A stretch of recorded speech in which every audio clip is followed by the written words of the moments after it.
Thanks for downloading this episode from Teachers Talk Radio. You can find the full schedule and listen back to all our shows at ttradio.org.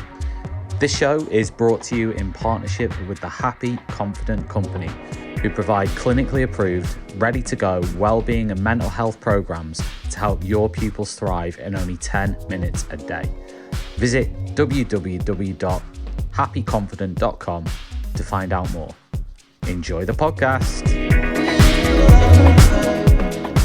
This programme has been brought to you by the Happy Confident Company. Our clinically approved, ready-to-go wellbeing and mental health programme will help your pupils thrive. In only 10 minutes a day, you'll be able to deliver social and emotional learning and wellbeing tools throughout your school. To find out more, visit us at www.happyconfident.com. Good early evening and late afternoon, dear listeners. This is Teachers Talk Radio, and you're listening to the Sunday Twilight show with Maud. It is 5 p.m. on Sunday, the 21st of May, 2023. You can join me using the chat function. We can discuss today's topic, which is GCSE exams in MFL. Welcome! So, good afternoon, fellow educators and dear listeners. This is my 38th radio show as a hostess, and I'm delighted to share this experience in your company. But first, I have to introduce myself for any new potential listener. I'm a French citizen of French and West African ancestry. I have been living in the United Kingdom since 2008, and I'm a professional educator. I work in a secondary state school in North London, where I teach both humanities and languages. I teach French and Spanish, KS3 and 4, and also geography and history, KS3. I have experience as a teacher in the charity sector. You can follow me on Twitter at ProfProfMFL. All views are my own. So today I would like to focus on one topic that is extremely relevant, particularly these 2 weeks, the last and the next coming. It is relevant to me as an educator and also as a parent. The podcast will be on the topic of GCSE exams with the GCSE MFL in particular. So this podcast is mostly relevant to parents who have children who are in secondary schools or primary schools as well, living in the UK. Anyone who is not really aware of what the UK system is as far as exams and education is concerned.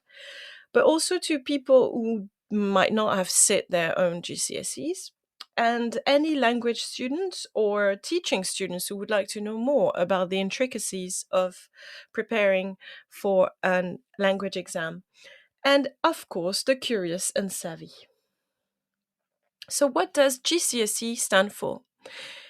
There's plenty of acronyms in the education sector, so it's always good to go back to the full words. So GCSE stands for the General Certificate of Secondary Education.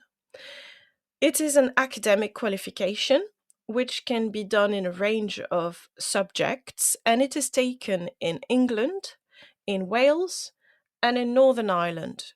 But it can also be taken abroad if your school is following the UK educational system. Now, how is it graded? It used to be graded in letters, where a U would be the worst grade possible.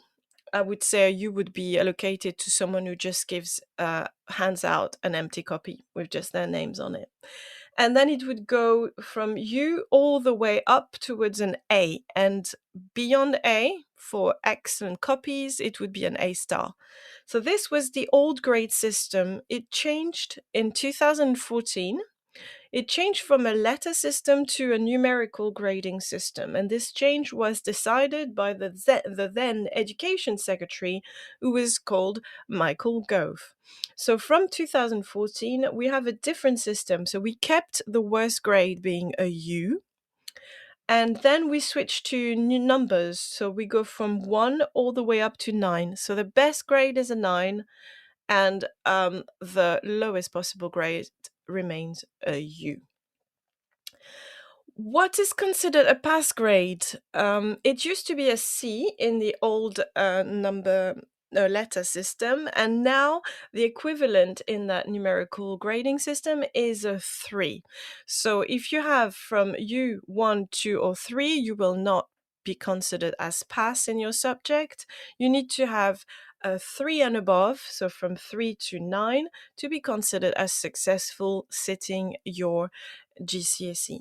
So for a standard pass, students will need to at least have a 4 grade. So to be on the safe side, you should definitely aim for a 4. A 5 is a strong pass, and above 5, you're secure, you have passed. Overall grades, 4, 5 is the best you can get if you want to pass. And then from 6, you get into the better grades, which are the equivalent to B and C in the old grading system. So what's a great grade? Well, it really depends on what you want to do in the future, and also on your abilities. I have students for whom a 4 in their GCSE would be excellent because of their skills and abilities. And I have some students for whom a 4 would be catastrophic because I know they can do way better. And also, I know that they want to maybe go on to university and study the subject. So it really depends on the person. And it's not one grade that fits all, if I may say. So an excellent grade for everybody would be a 7 for sure, because once you reach a 7, it's the equivalent of an A, or from 7 to 9, A to A star in the old system. And it means that you have mastered your subject, and that if you apply to go to your preferred college or university, or sixth form, I should say, this will be considered as a positive grade to have. Now, on average, students do not just take a few of these GCSE exams, they take a lot of them. So the UK average is 10 subjects. So it means 10 different subjects have to be learnt, prepared, and then there will be grades on these 10 subjects. But remember, these 10 subjects might have different papers. So there might be way more actual times when the student has to sit for an exam. Way more than 10. So some subjects have a lot of different exam papers. I'll give you an example. The language subject has 4 different papers, I may say. So it means that some of my students, particularly the high achievers who have kept a lot of subjects going, are going to sit more than 30 exams this year. 30. It's a huge amount of stress, a huge amount of preparation, and a huge amount of time when things can go wrong. So just bear in mind 10 subjects per UK student on average, and way more actual exams. So let's look at the compulsory subjects. Now, in the UK, you cannot get any GCSEs unless you have sat these 3 subjects. They are compulsory, whether you like it or not. You have to do them. And these are the compulsory subjects in maths, English, and science.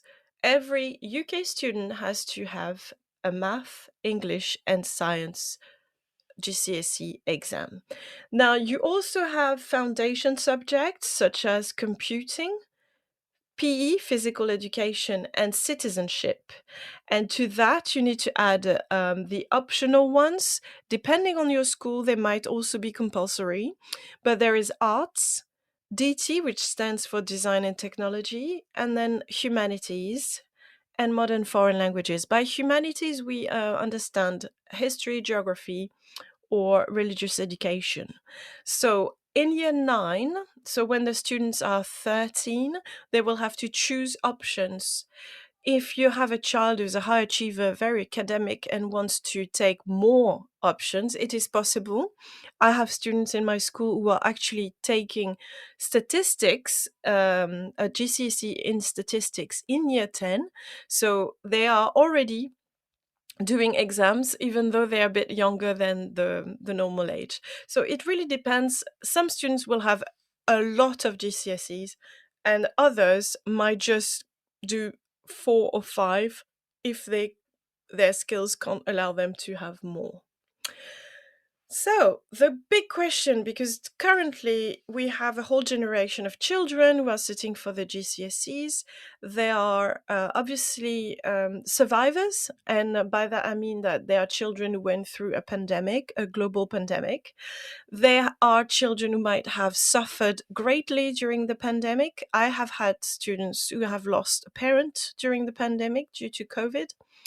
I have had students who have their parents who split up because the lockdown and the confinement was too much of a strain on the family dynamics.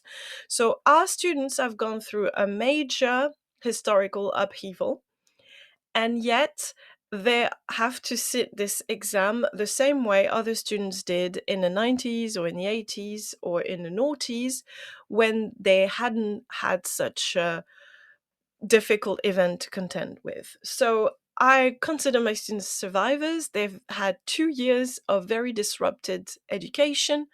They've had 2 lockdowns, some more. I know that in the north of England, some towns had longer lockdowns. So we need to bear in mind that our 16-year-old kids this year are sitting through their exams, and they have had a very tough time in the previous years. So we definitely have to remember this when we consider their GCSEs. So, do GCSE grades matter? Well, yes and no.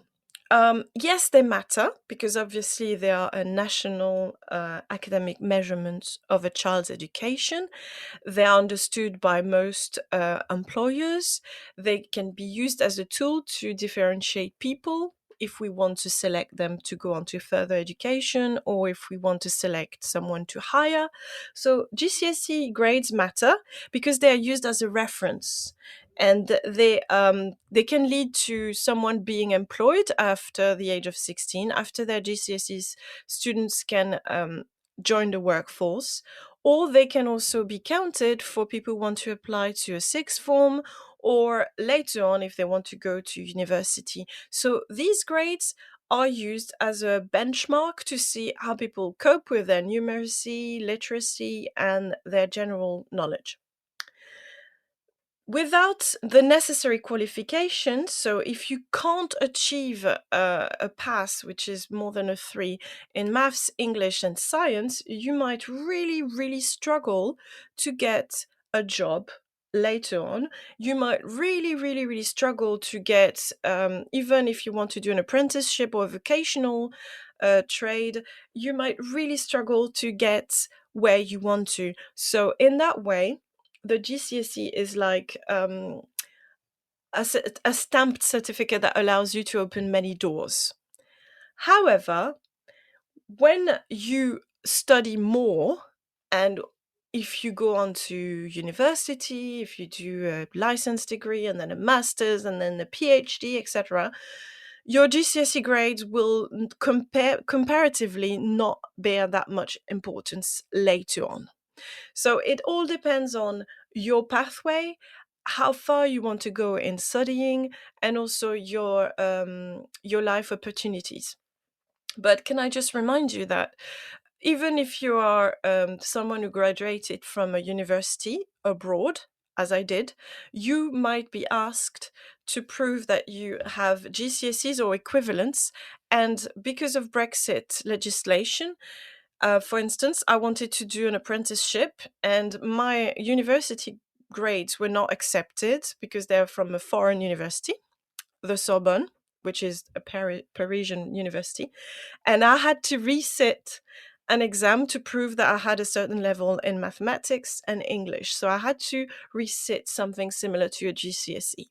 So, yes, these GCSEs do matter in the long run. You can find yourself in your 40s having to prove that you have a certain level corresponding to the GCSE level.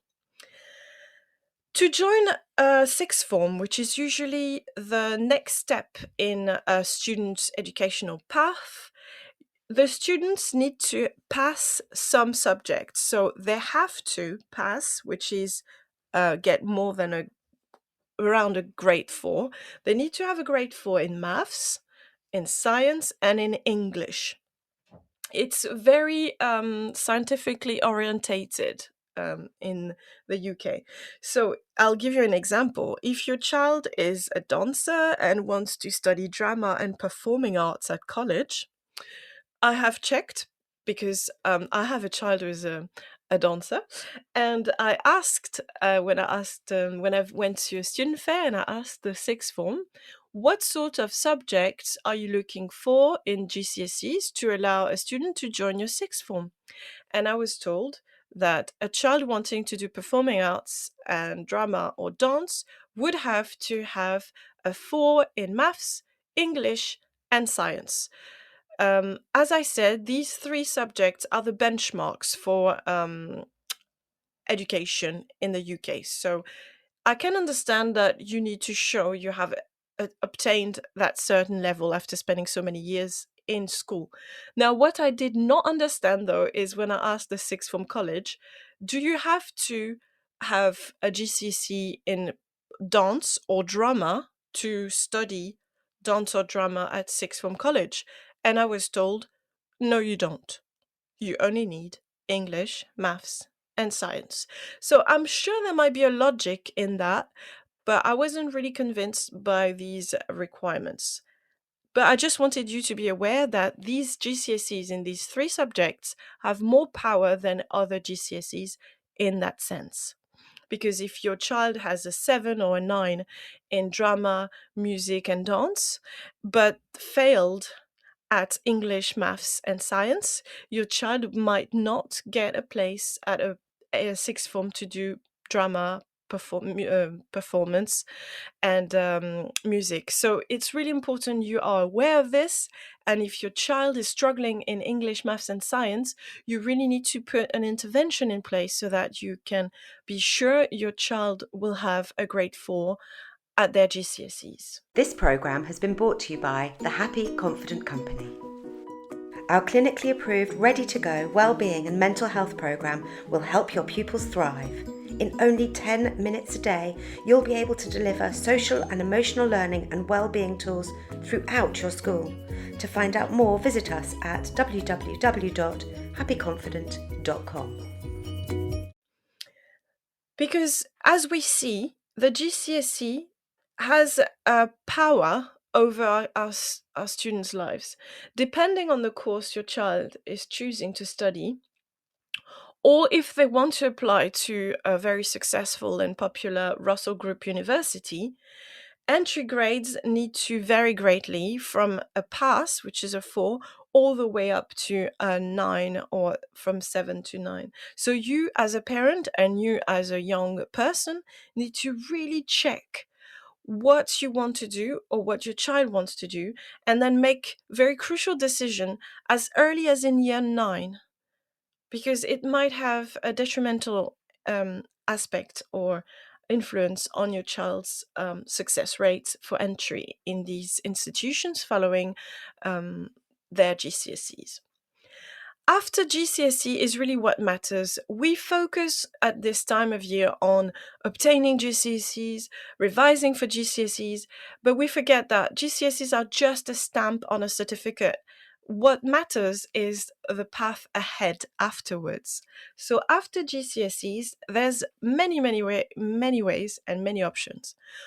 Some of my students, after their GCSEs last year, decided to join the workforce, and they're now working in a restaurant, and they're really happy never to set foot in a learning institution again. Others have planned already that they want to become a doctor or a computer scientist, and they know they're in for the long run. They know they have to get A levels, and they know they have to apply to university. So And then other students didn't really want to focus on learning a subject. They wanted to go and learn a trade, so they went and did a beautician course or working in the medical field. So it really is varied what students do after their GCSEs. But either way, it is important to remember that maths, English, and science will still have more power over your children's pathways than any other subjects.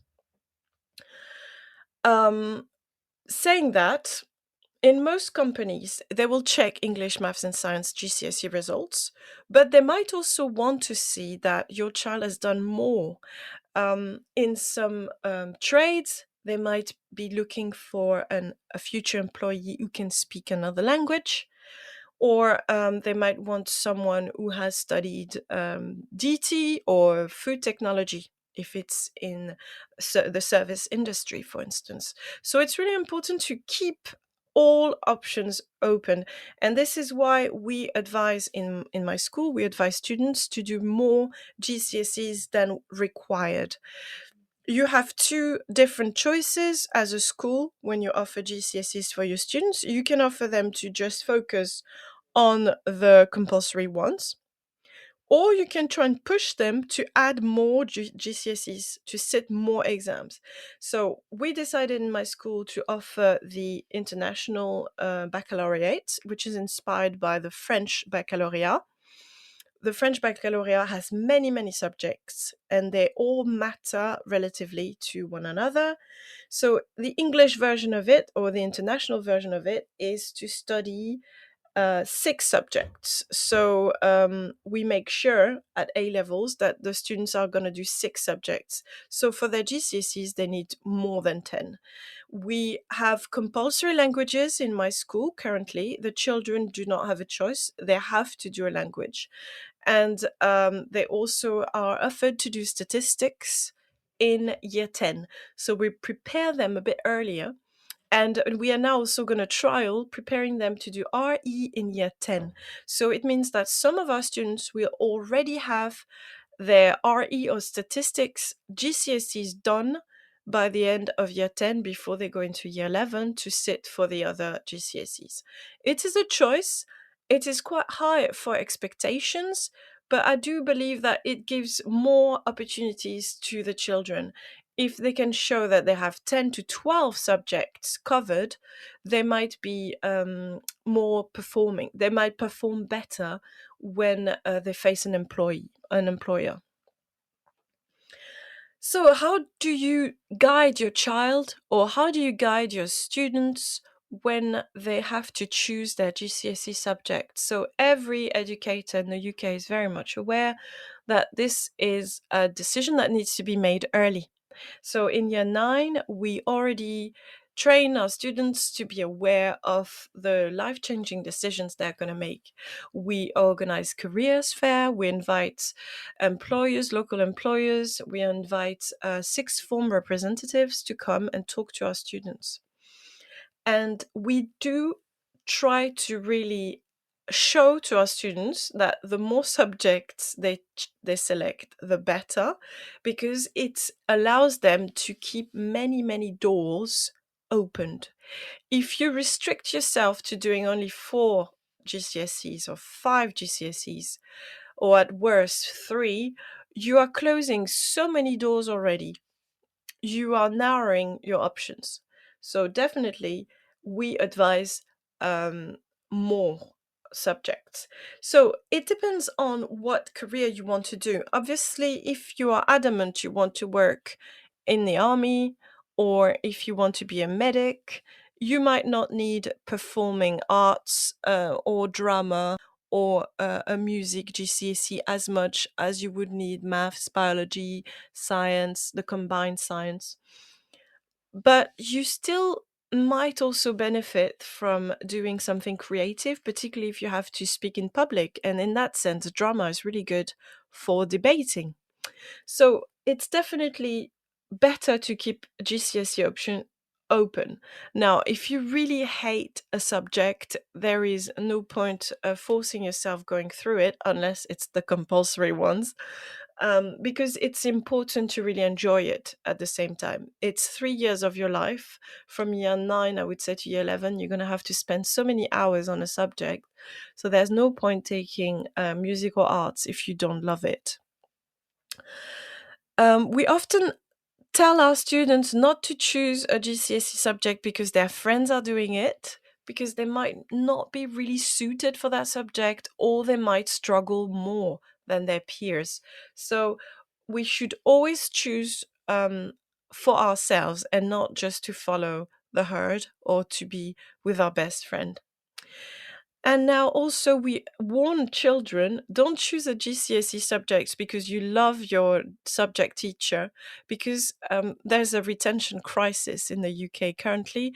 A lot of teachers are leaving the ranks and moving on to other pastures, which means that your favorite teacher might unluckily not be there the year when you're going to sit your GCSEs. They might be on maternity leave or paternity leave, or they might just move school. So choosing a subject because you really like the teacher might not turn out to be such a great strategy, just in case the teacher leaves. So to choose subjects, remember, as a parent or a student or an advisor to children in year 9, they should really keep all their options open. They should have as many GCSE subjects as possible for them, and they should not choose a subject because of friendship or because of affinity with the teacher, because that might change, and this is not enough to devolve 2 years of your life on. So, as a general rule, the best advice, I think, is to have more qualifications than less. This is the advice I apply in my personal life and in my children's lives, and I also advise that to my students. When I know that a student is academic, has potential, is keen on learning, enthusiastic, I will definitely advise them and sometimes push them to choose subjects that they don't necessarily need at that stage. For instance, I advise my students to go for the statistics GCSE in year 10. I will advise my students to sit for their RE GCSEs in year 10. And I also advise my students who speak a community language such as Turkish, Polish, Urdu, Hebrew, Russian, German, to sit for their GCSE in their mother tongue in year 10. I think it's the best way for them to get a taste of what it is to sit an exam. It shows them how much they need to prepare. It teaches them how to get their revision timetable, and it's just a taster for what's to come. If they fail, they can also learn to accept failure, which is the best skill you can get. And if they pass, if they succeed, it's great for their CV at a later stage. So I would definitely advise schools to set this up. Year 10 GCSE, either community languages or statistics or RE, just to really ease the students into what exams are, because there is something satisfying when you're equipped and when you succeed at an exam, which I think we need to nurture and put in place from year 10. Um, my my child is sitting his French GCSE this year. He's currently in year 10, and I think it's a great taster for next year when he will have to sit more GCSEs. And also, it is definitely something we can put in place in an MFL department, for instance, when we know that we have students who speak other languages. We know that from year 7, so it's something that can easily be organized. Obviously, if your student or your child does not enjoy school in general, if your child is not academic, if your child is anxious, struggling with either physical or mental health, you might want to step away from the exam pressure, and it's very understandable. Exams do not matter as much as our children's welfare and mental health. We know that some students suffered greatly during lockdown, so it is important that we also remind everybody, parents, children, and teachers, that GCSEs are a stamp on a certificate that opens many doors, but nothing is more valuable than our children's well-being and health. So we should never go to these extremes that I have witnessed in some schools, where I have a case in mind that is a tragic case of a student who was in a grammar school and opened his GCSE results and was so distraught because he didn't have the results he was hoping for, that he went on to commit suicide. So I think it is really important we also remind people that GCSEs are just a stamp on a certificate, and that even if you fail your GCSEs, you can resit them when you're 25 or 45. I even have a friend who did her maths GCSE when she was 52. It's not the end of the world if you do not succeed at your GCSEs, or if you can't sit your GCSEs for a reason, medical, or otherwise, because there is always other options in the future. Your health, your well-being in your life are paramount. It's only an exam, so I really think it's important to stress this. Now, obviously, as I said, it's just a stamp on a certificate, but sometimes you need it. For my own apprenticeship last year, I had to resit or to similar exams to maths or English GCSEs. So yes, GCSEs matters, but not always. Because if you've had a successful 20-year career in one field, let's say, and you want to apply to have a better job in a different company, no one's going to look at your GCSE results on your CV. They will have lost their importance by then. GCSEs are only important for the first step after secondary school. So your GCSE only matters for choosing a sixth form on your way to get another exam, which is the A levels. After that, I don't think employers will check if you succeeded at your GCSEs with a pass or a 7. So you can see that the bar is set really high for some institutions, but at the end of the day, it remains just a rite of passage, just a stamp on a certificate, and its value decreases the more you work, the more you study, and the more you climb up the learning ladder. So this is all about short-term plan and long-term plan, isn't it? If your child is adamant they want to open their own coffee shop and start the new Starbucks chain, they might not need to spend too much time at university. They might just need to do a business course, either at sixth form or in another institution, and then get on with their plan of opening a business. If your child wants to be a doctor, then it's many, many, many years of studies ahead. So it really depends on your child. And if your child is like mine or my students, they don't know what they want to do because it's a big, wide world. And who knows, age 14 or 15, what they're going to do in the next 30 years. Bearing in mind that with ChatGPT and AI, we might train our students for some subjects that might be completely irrelevant in the next 10 years. So it is really important to keep an open mind and also focus on what makes your child tick. I know we need lots of girls in STEM, which is science, technology, computing, and maths. But my daughter, despite me getting her as private tutor and trying to infuse her with an enthusiasm for maths, she's not so keen on the subject. So I'm not going to push this. I'm just going to let her do her GCSEs. And then if she wants to stop maths and never do it again, it will be absolutely fine. Because at the end of the day, we need to nurture talent. And if her talent is more into dance and performing arts, so be it. I might go against some of my colleagues here, but it is also about what makes you tick, because you're going to spend at least thousands of hours on a subject, so you really need to love it.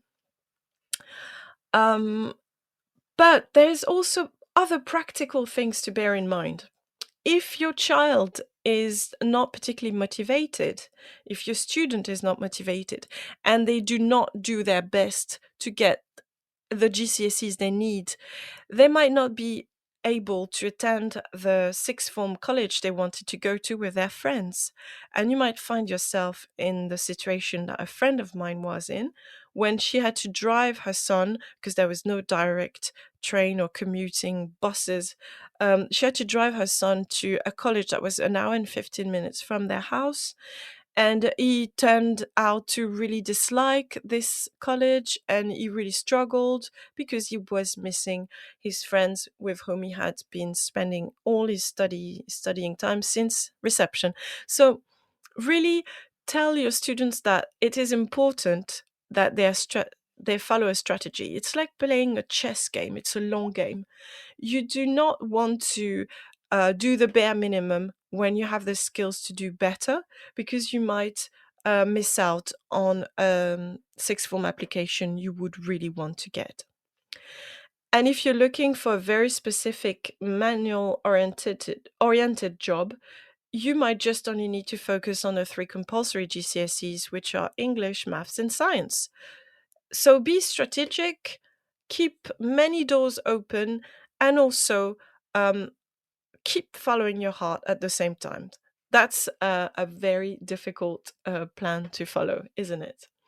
So yes, GCSEs have an impact on your life choices. They might have an impact on your commute, and they might have an impact on your social life, because if all your friends go to sixth form and you didn't get in, you might feel left out. So I would say, to reduce the anxiety, because we do have some students who are really anxious, I would say it's always important to remind the students that if they fail this year in the summer term, they can always resit the GCSEs in the autumn term. They can do it privately, or they can also strike an arrangement with their school and do it again. So there is no such thing as failure. There is always another step to take.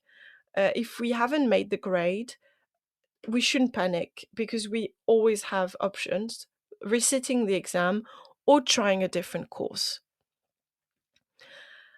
So I think I'm gonna let you listen to the news, and we'll get back to our GCSE podcast straight after. Thank you, dear listener. This programme has been brought to you by the Happy Confident Company. Our clinically approved, ready-to-go wellbeing and mental health programme will help your pupils thrive. In only 10 minutes a day, you'll be able to deliver social and emotional learning and wellbeing tools throughout your school. To find out more, visit us at www.happyconfident.com. This is Teachers Talk Radio, and this is Teachers Talk Radio News.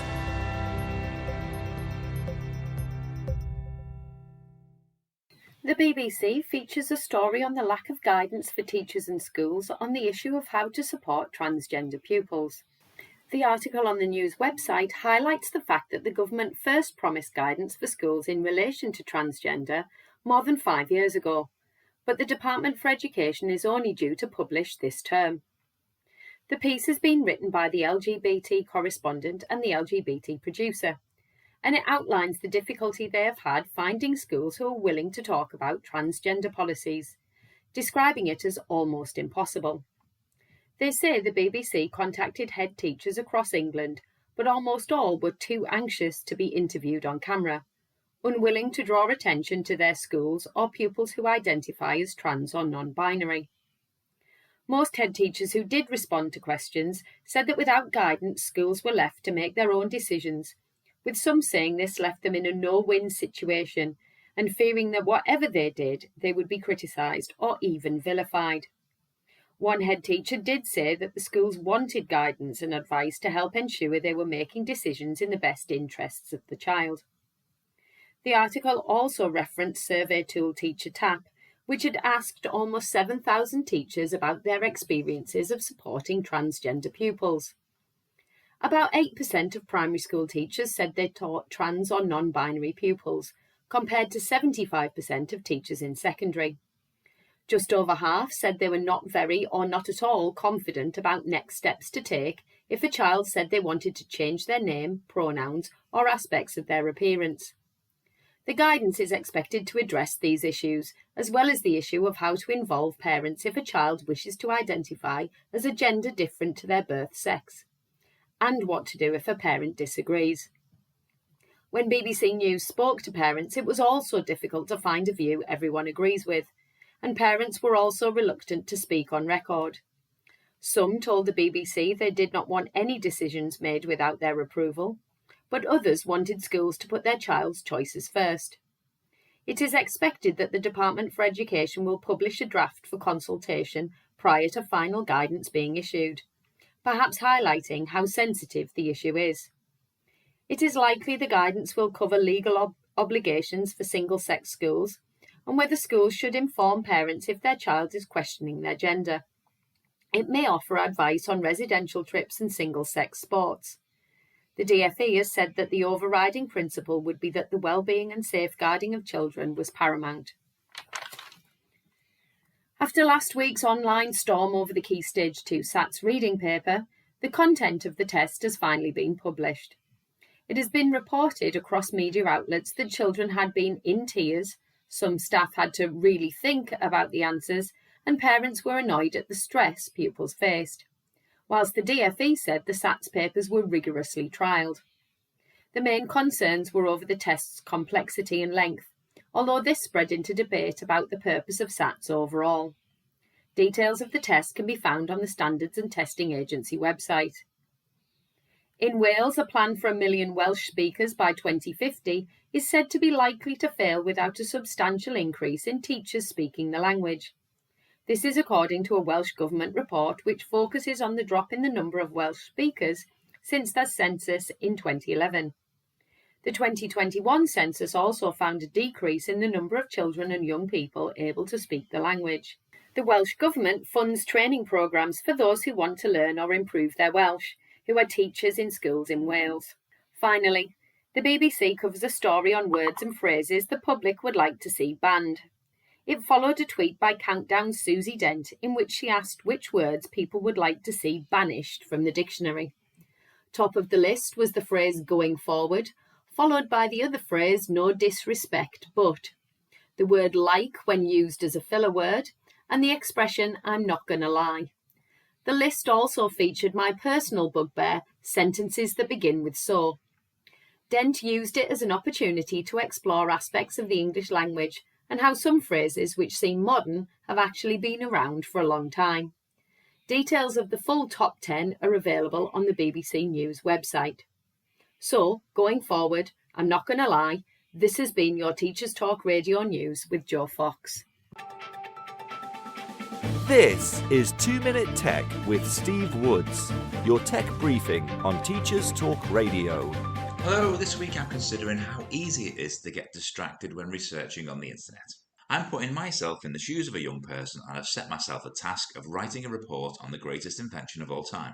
I'm also not going to use ChatGPT. So, my first online search shows a lot of people claim the wheel is the greatest invention, and let's face it, there are a lot of them around. There are 9 million bicycles in Beijing, and that's a fact. That's 18 million wheels just on bikes in one city, if we assume nobody has a tricycle. This led me to want to know how many bicycles there are in the world. The answer I found was an estimated 1 billion. That's 2 billion wheels, again assuming nobody has a tricycle. Now I want to know how many wheels are there in the world. Another search tells me there's an estimated 37 billion, 24 of these billion being toys, and the next biggest share of 8.4 billion being on cars. A quick scan of the results page poses an additional question I hadn't considered. Are there more doors or wheels in the world? Well, I simply have to know. In a few clicks, I find out it's estimated there are 48 billion doors in the world. So, based on this research, there are more doors, and isn't a door a great invention? Yet it's not been proposed as one in my prior searches. And if there are that many doors, how many hinges must there be? The amazing thing about the internet is that there's always an answer, and the way search engines deliver those answers are designed to keep you interested and active. So potentially you see more ads and make them more money, which doesn't help get that report written, does it? Does your school teach young people how to research effectively? Do our young people realise how much they are advertised at? I'd love to hear your thoughts. As always, why not get in touch at TT Radio Official. I'm Steve Woods, and that was 2 Minute Tech. 2 Minute Tech with Steve Woods, your tech briefing on Teachers Talk Radio. We are back after the news, dear listeners. So we were talking about the UK system with the exams that are named GCSEs. I wanted to also describe the opportunities that some families have if they want to limit the anxiety inducive times of sitting for GCSEs. You can ask schools if your child can sit some GCSEs a bit early if they have the possibility.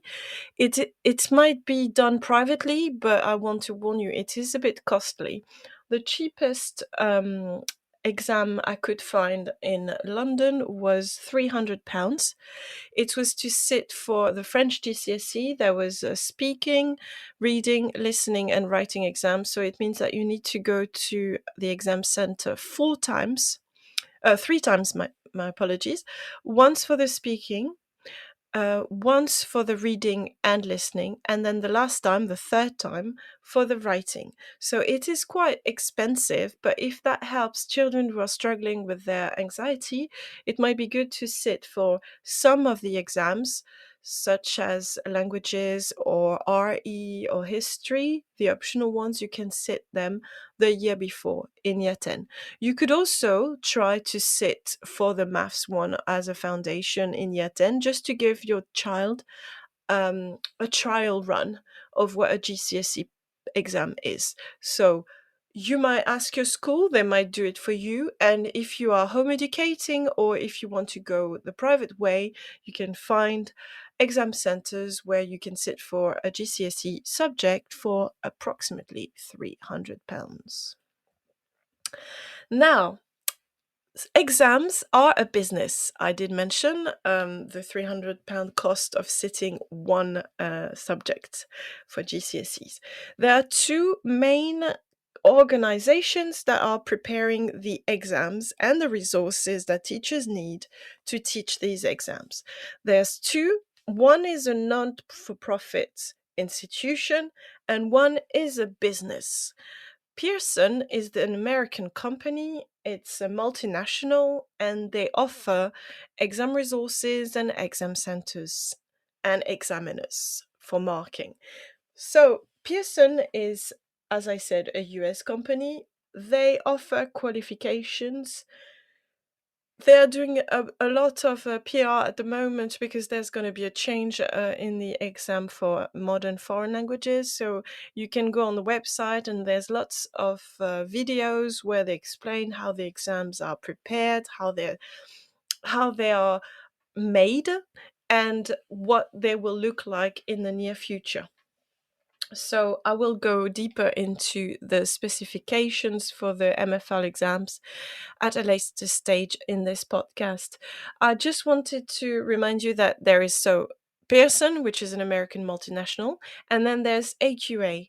AQA is a not-for-profit organization. It's a very old one. It started in the 20th century. It was characterized by an effort to make learning more democratic and to allow more people to sit for exams. So it started in 1903 with the universities of Manchester, Leeds, and Liverpool. that united in establishing a joint matriculation board. The acronym stands as Joint JMB, and it became public exam providers at a later stage. So they started establishing a partnership with schools and providing support for teachers on how to access their material.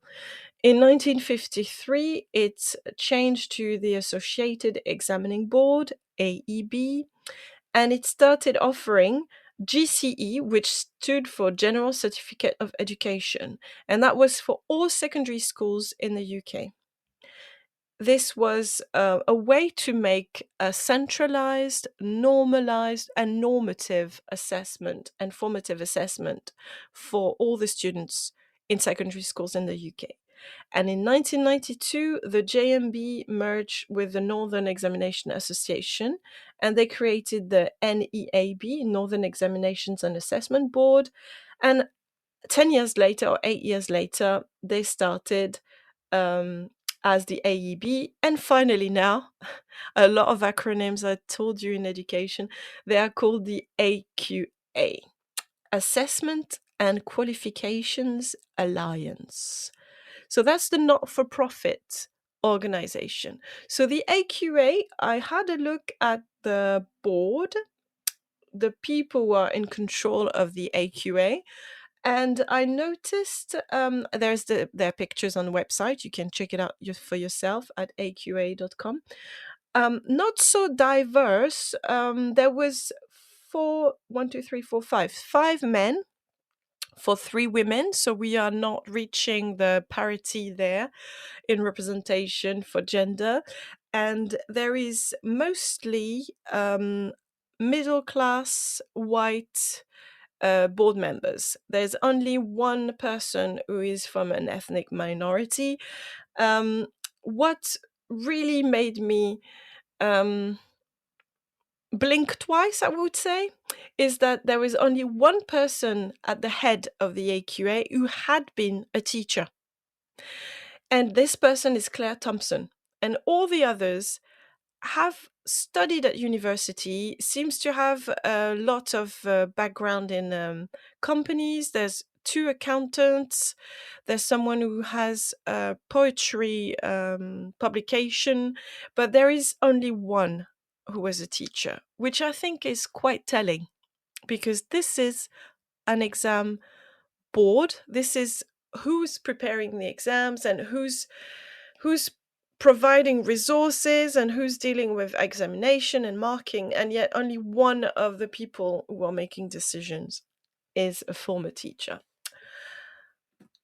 Now, their job is very diverse in the sense that they have to obviously set the papers, award qualifications, they have to give exam support, they have to deal with electronic marking, and I'm sure they're following the ChatGPT development with keen eyes. They have to make sure the exams are confidential until the exam day, and they have to mark. So it is a big job at a national level. Now, it's not without a few difficulties, because, as you know, Secretary of Educations love to add their marks or their touch to education, and they do change exams when they are given power. So in 2022, we started having the MFL exams changed a little bit, which creates a lot of work for the exam boards and AQA and Pearson, and they've had to interview many teachers and try and make sense of the recommendations given by the exam board. So there's going to be changes to the GCSE for French, German, and Spanish, but we do not have more information from the Department of Education and Ofqual, which is the exam board. So far so good. We are preparing for a change, but we're not really sure if it's going to be implemented. At the moment, we are supporting and working on the specifications, but they haven't been confirmed. So we need to wait till 2023, the autumn, to actually have the answer from the Department for Education. What does it mean? It means that Our current year 8, so students who are aged 12 or 13, depending on their date of birth. So our 12 to 13-year-old students are going to sit their GCSE in 2026, and their exam will be different in languages. It will be the first time, for instance, if the Department for Education confirms these new changes, it will be the first time that students learning French will have a dictation task in their writing exam. So I'm quite curious to see what's going to happen, and I'll tell you more when I know more. Now, I did say Pearson is a multinational, an American company, and the bigger you get, sometimes the harder it is to keep track of your organization, because this multinational is not without controversy. There's been quite a few blunders that happened in exams over the years. I'll give you an example of blunders that were revealed on Twitter last year. Pearson offered in its Edexcel geography exam a map of Africa where they switched the names for Gabon, sorry, and the Republic of Congo. So that was quite, it was not a very decolonized exam paper, shall I say. There is also on Twitter teachers revealing in 2022 that AQA, it's not just Pearson, it can be AQA, had informed physics teachers that circuits would not be part of the GCSE exam that year, to be followed by adding circuits to the GCSE physics paper. So there is a history of testing problems. And if you don't believe me, you can go on Fair Test, which is a website, an American website, that has been counting how many times the company Pearson has made test issues and test problems. So you can check it out online. It's called Fair Test. And the most recent, which has been in the news this week, and this is why I decided to do my podcast on exams, 2023, May, Pearson, multinational and American company, has made a mistake in its history papers. So the exam board was very swift to apologize, but it is hundreds of thousands of students who've been sitting the history exam this year, and they were told something that was inaccurate. So I will give you the exact quote. The paper said that there was Thomas Sydenham's book, Observationes Medicae, which is observations on medical observations. It's in Latin. And in the history test, it said it was published in 1576. Now, the problem is that it was published in 1676, so 100 years later. And the students were asked to describe the impact of this treaty written by Thomas Sydenham on UK medicine or medical field. So the problem is that if you have the wrong date, you're going to get the wrong era and you're going to make assumptions. So I don't know how this is going to be resolved.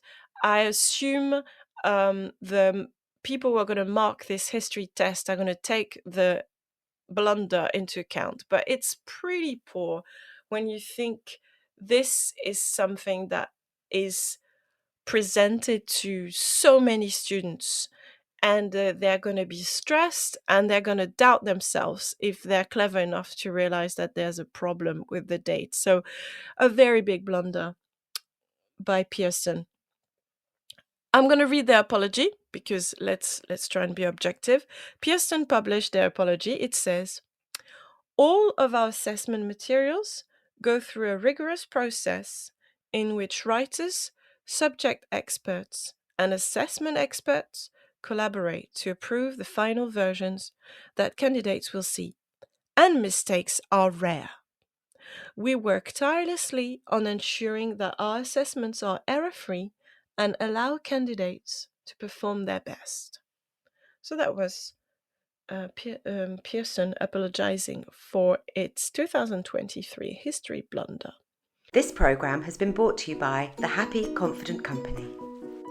Our clinically approved, ready-to-go wellbeing and mental health programme will help your pupils thrive.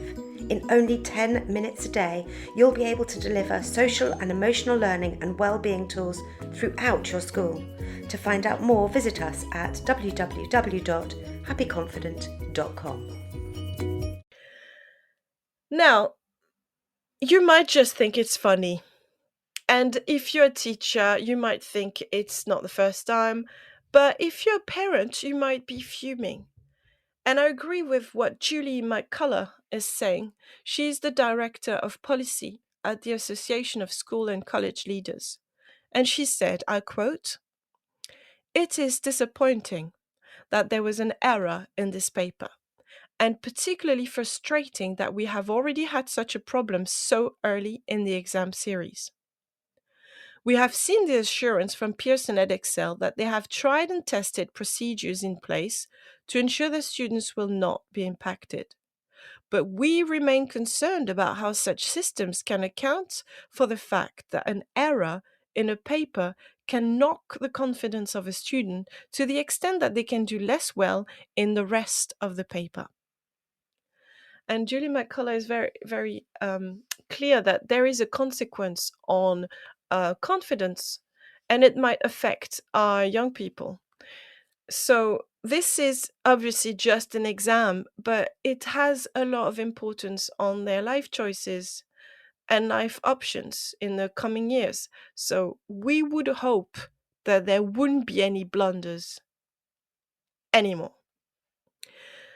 Now, I'll give you my personal experience of using these companies, because I do use both Edexcel and AQA. And my impression is that the exams, and I'm very much aware this is due to the Department for Education and Ofqual, because they're the ones who give directives. So the exams are very elitist, particularly for French. The marking is extremely harsh, and there is it's built in the system. It's trying to trick children so that they misunderstand answers. And I'll give you an example, because my child is a native speaker of French, so obviously he has an advantage when he sits a language exam. But still, because of the way the exams are set, they are meant to make it more difficult, which makes native speakers make mistakes. And I'm sure if I gave the exam paper to French nationals, they would also make mistakes because the answers are evasive at times and unclear. I'll give you an example of how we trick students when we shouldn't be doing this. There are cognates. What's a cognate? A cognate is a word that sounds the same in many languages. So I'll give you an example. You have the word interesting, and interesting sounds the same and is written in a very similar way in Spanish, in French, and also in Danish. In Spanish, it's interesante. In French, it's intéressant. And in Danish, it's interessant. So these cognates are a godsend because they are easy to understand. In some languages, such as Russian or Mandarin or Urdu, you're not going to find cognates, which makes them very hard to learn. But in French or Spanish, there's lots of cognates. But the problem I noticed in exams is that they do not use these cognates as much. And sometimes, when they could have chosen to use a cognate, they deliberately go for a word that doesn't sound anywhere close to the English word. And this is what tricks native speakers. And this is what makes it really hard and discourages people who want to study a language in this country. I'll give you another example. As I said, my son is a native speaker. He found a word in his reading paper, in his French reading paper. It said renseignement. He had no idea what that meant. So he didn't succeed at that particular Question. And now, un renseignement is a piece of information. If the people who prepared the exam had just used the word information, all the students, whether they're native speakers or just English speaker, they would have understood the question. But because a choice was made at one point to put a different synonym that is absolutely impossible to guess, the students are going to lose a mark. And this is this elitist view that children should know more than just the cognates and know more and more vocab that discourages students from enjoying their exams and also enjoying learning the language. It is marked too harshly. I'll give you another example that happens a lot. There is the word job in French. We use it because it comes from the English, so we borrowed it. Instead of using job in a French text, the people who make the exams are always going to use other synonyms that are impossible to guess, such as métier and emploi. Emploi might be close to employ, but it's going to be confusing. I'm just wondering who makes the decisions to make the exams harder, whereas we already know there's less and less students who want to sit French GCSEs, and there's less and less students who want to learn French. There is a serious issue there about making learning a language appealing, and we are failing year on year because we make exams too difficult. I could go on and give you examples of meaningless bits of conversation that are used in the listening, with very confusing time markers and questions that can lead a native speaker to doubt themselves. I do not have time to do this, but I just wanted you to be aware that this could be made more fair and less difficult. And it wouldn't make the language suffer. It's just about making people feel more empowered and more confident. Now, what are the issues I'm facing when I'm trying to prepare my students for their GCSEs, whether it's for French or another subject? What I notice a lot is that students sabotage, they self-sabotage. In extreme cases, they completely give up, and I've seen it many times. They don't turn up for the speaking exams, or they give a blank copy. They just write their names and just give a blank copy. These are tragic examples, but they are happening all over the country. So it's thousands of children who are self sabotaging by not even trying to do their exam papers. Now, there's also children who self sabotage unconsciously because they just do not know how to get these strategies that are really helpful. What I see that breaks my heart as a teacher is children who rush through a paper, do not take the time to read the questions twice before they start answering, rush to write an answer and never look back on it, do not check their answers and sometimes forget words in their answers, do not even check that they've completed all the pages. I see children leaving blanks, even if it's a multiple question where they could just put A, B, or C randomly and still try to earn 1 or 2 marks. And I do also see students who do not attempt to complete the full exam paper. They would just do the first half because it's in English, for instance, and not the second one because they have to do it in French. So I see a lot of self-sabotaging. Now, there is lots of advice given by the resources providers such as Pearson and AQA. I'm not going to go into it, but the resources are on the internet. Any parent who wants to help their child, any student who needs advice, any teachers who want to print a poster with some last minute advice, the resources are there. You can go on the Pearson website, you can go on the AQA website, or you can just go through YouTube. There's many, many videos of teachers explaining how to do revision cards or how to sit for the exam in the best conditions. With the internet, knowledge is at a click away. And yet, I do think that these resources are underused. Why? Well, I think there is a definite lack of interest and lack of confidence. I've noticed it, not just because of the pandemic. I think a lot of students do not see the point in doing a language for their GCSE or history for their GCSE. Um, they also think it's too hard and they give up before they've even tried. And they also think it's not needed. How many times have I heard, I do not need to do my French GCSE because it's not needed, it's not required for sixth form entry. And this is where I think institutions are failing the children because it doesn't give them high expectations, and they're failing their colleagues in secondary school.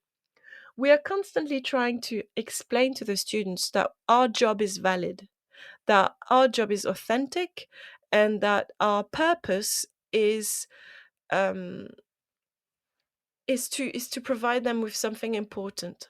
And yet, when they approach sixth form entry, the students are told, you only need maths, English, and science. You don't need French. You don't need Spanish. You don't need history. You don't need geography. We don't care. We just want to see maths, English, and science. Why do we lower our expectations when we reach higher levels? This is really mind boggling to me. It might be because I come from a different educational system, but I do think we need to change these requirements so that they reflect the importance of having varied subjects and general knowledge.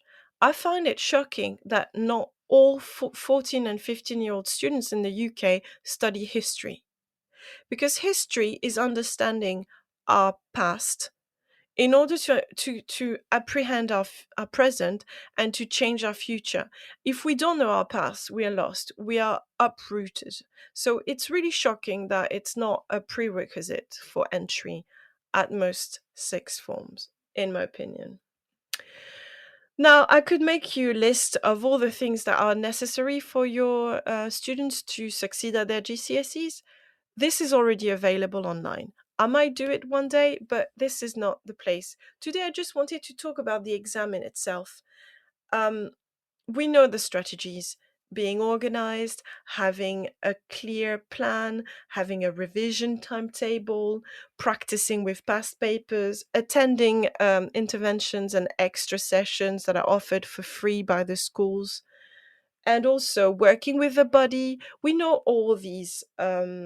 Having a long-term goal is essential, particularly for languages, for instance. If you're interested in languages, you know that you can use apps to support your learning. BBC Bite Size, Duolingo, Memrise, Revision World, everything is a click away. So this is not the point of this podcast. This podcast was more to raise awareness that GCSEs are in the news. GCSEs are really important. But what is important is what we do with these. It's just a stamp on a certificate, but what does it open? What doors does it open?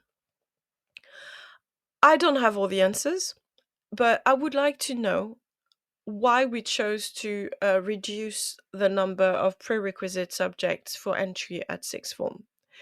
Is it because we knew we would have less students successful at entry if we reduced it? Is it because we want to level down?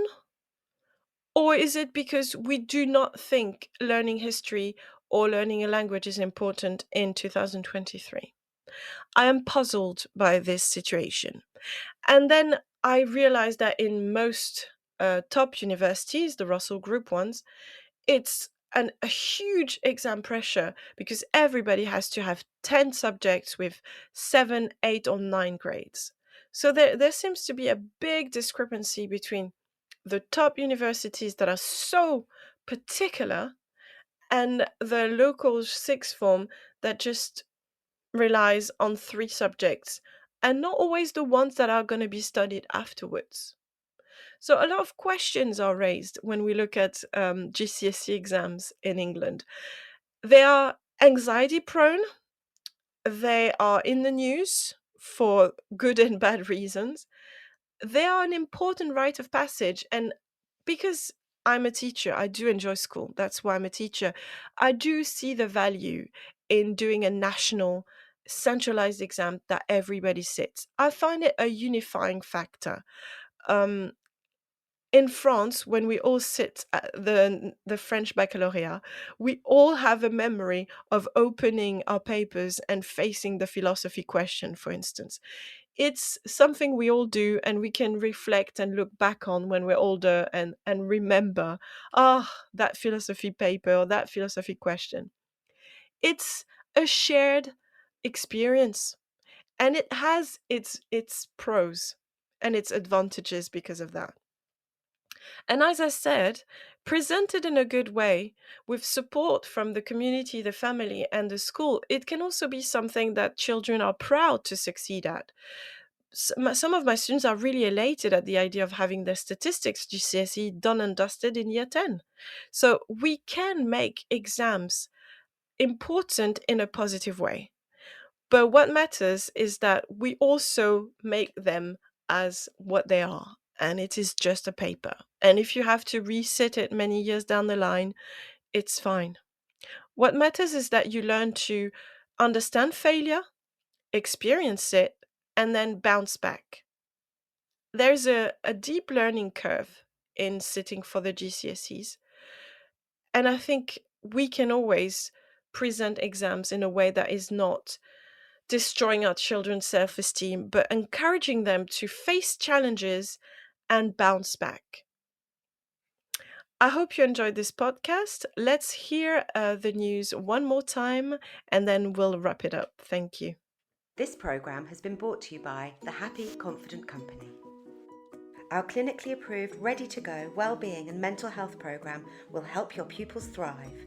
In only 10 minutes a day, you'll be able to deliver social and emotional learning and wellbeing tools throughout your school. To find out more, visit us at www.happyconfident.com. This is Teachers Talk Radio, and this is Teachers Talk Radio News.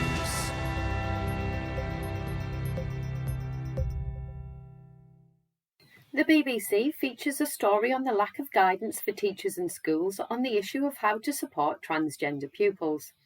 The article on the news website highlights the fact that the government first promised guidance for schools in relation to transgender more than 5 years ago, but the Department for Education is only due to publish this term. The piece has been written by the LGBT correspondent and the LGBT producer, and it outlines the difficulty they have had finding schools who are willing to talk about transgender policies, describing it as almost impossible.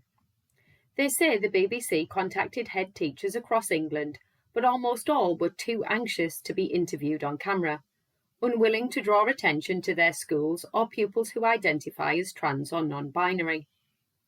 Most head teachers who did respond to questions said that without guidance, schools were left to make their own decisions, with some saying this left them in a no-win situation and fearing that whatever they did, they would be criticised or even vilified.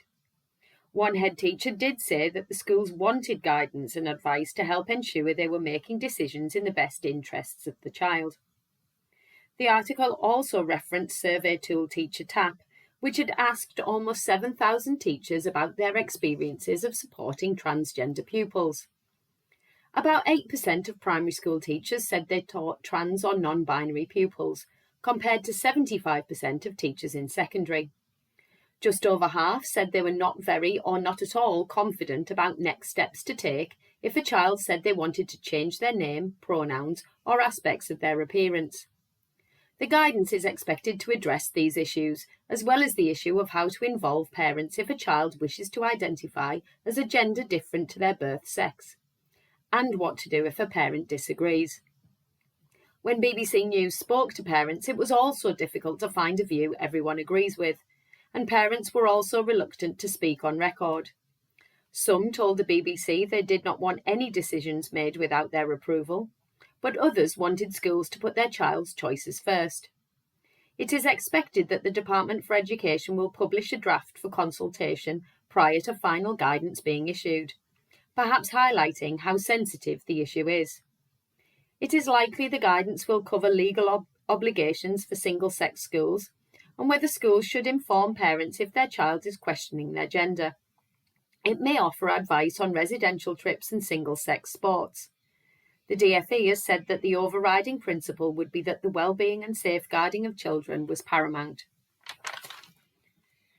After last week's online storm over the Key Stage 2 SATS reading paper, the content of the test has finally been published.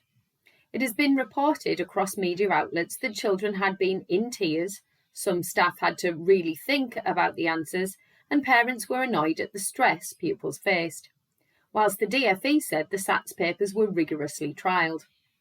The main concerns were over the test's complexity and length, although this spread into debate about the purpose of SATS overall. Details of the test can be found on the Standards and Testing Agency website. In Wales, a plan for 1 million Welsh speakers by 2050 is said to be likely to fail without a substantial increase in teachers speaking the language. This is according to a Welsh Government report which focuses on the drop in the number of Welsh speakers since the census in 2011. The 2021 census also found a decrease in the number of children and young people able to speak the language. The Welsh Government funds training programmes for those who want to learn or improve their Welsh, who are teachers in schools in Wales. Finally, the BBC covers a story on words and phrases the public would like to see banned. It followed a tweet by Countdown Susie Dent in which she asked which words people would like to see banished from the dictionary. Top of the list was the phrase going forward, followed by the other phrase no disrespect but, the word like when used as a filler word, and the expression I'm not gonna lie. The list also featured my personal bugbear, sentences that begin with so. Dent used it as an opportunity to explore aspects of the English language and how some phrases which seem modern have actually been around for a long time. Details of the full top 10 are available on the BBC News website. So, going forward, I'm not going to lie, this has been your Teachers Talk Radio News with Joe Fox. This is 2 Minute Tech with Steve Woods, your tech briefing on Teachers Talk Radio. Hello, this week I'm considering how easy it is to get distracted when researching on the internet. I'm putting myself in the shoes of a young person and have set myself a task of writing a report on the greatest invention of all time. I'm also not going to use ChatGPT. So, my first online search shows a lot of people claim the wheel is the greatest invention, and let's face it, there are a lot of them around. There are 9 million bicycles in Beijing, and that's a fact. That's 18 million wheels just on bikes in one city, if we assume nobody has a tricycle. This led me to want to know how many bicycles there are in the world. The answer I found was an estimated 1 billion. That's 2 billion wheels, again assuming nobody has a tricycle. Now I want to know how many wheels are there in the world. Another search tells me there's an estimated 37 billion, 24 of these billion being toys, and the next biggest share of 8.4 billion being on cars. A quick scan of the results page poses an additional question I hadn't considered. Are there more doors or wheels in the world? Well, I simply have to know. In a few clicks I find out it's estimated there are 48 billion doors in the world. So based on this research there are more doors, and isn't a door a great invention? Yet it's not been proposed as one in my prior searches. And if there are that many doors, how many hinges must there be? The amazing thing about the internet is that there's always an answer, and the way search engines deliver those answers are designed to keep you interested and active. So potentially you see more ads and make them more money, which doesn't help get that report written, does it? Does your school teach young people how to research effectively? Do our young people realise how much they are advertised at? I'd love to hear your thoughts. As always, want to get in touch at TC Radio Official. I'm Steve Woods, and that was 2 Minute Tech. 2 Minute Tech with Steve Woods, your tech briefing on Teachers Talk Radio. Thank you for listening to the news, dear listener. Today's podcast was on the General Certificate of Secondary Education, which is more commonly known as GCSE. We talked about when the GCSE was created, who seems to be organizing it, and what blunders sometimes happen in the exam content. We also talked about the pressure that children are under and how to choose the best options for any student who wants to have a chance at selecting their best sixth form, or even for those who want to join the workforce. I hope you find it interesting. I'm gonna see you after the holidays. I'm taking a break for some awaited holidays, and I wish you a wonderful week. Thank you. You've been listening to Teachers Talk Radio. Tune in live and listen back at ttradio.org. We look forward to hearing from you next time on Teachers Talk Radio.